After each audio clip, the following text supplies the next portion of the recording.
ఎట్లా చూస్తారు సభలో బీఆర్ఎస్ ఎమ్మెల్యేల యొక్క వ్యవహార శైలి ఇవ్వాలనే కాదండి, గతం నుంచి మొట్టమొదటి రోజు నుంచి చూసినా కూడా ఇలానే వాళ్ళు దూకుడుగా దుందుడుకు చర్యలు చేస్తున్నారు. మేము కొత్తగా ఎన్నికైన ఎమ్మెల్యేలకు ఎలా ఉందంటే ఇదే మేము నేర్చుకునేది, మేమేదో మా నియోజకవర్గం గురించి మాట్లాడడానికి కానీ మా సమస్యలు చెప్పుకోవడానికి పరిష్కరించుకోవడానికి, అలాగే సీనియర్స్ నుంచి ఏదైనా విలువైన పాఠాలు నేర్చుకుందామని మేము వస్తే ఈ దూకుడు చర్యలు దుందుడుకు చర్యలు చూస్తే మాకే సిగ్గనిపిస్తుంది.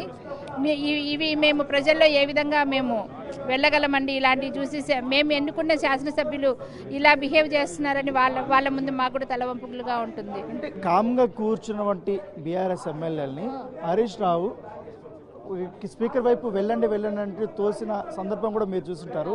అప్పుడు ఒక్కసారిగా తోసుకొని వచ్చి అక్కడ తోపులాట జరిగింది. అప్పుడు ఎట్లా ఉంది సిచ్యువేషన్? అంటే మాకంటే కూడా మీకు క్లియర్గా టీవీలోనే కనిపిస్తుంది, మాకు అక్కడ అంతా గుంపుగా ఉండి క్లియర్గా లేదు. కానీ ప్రతిరోజు రోజుకొక విధంగా, ఒకరోజు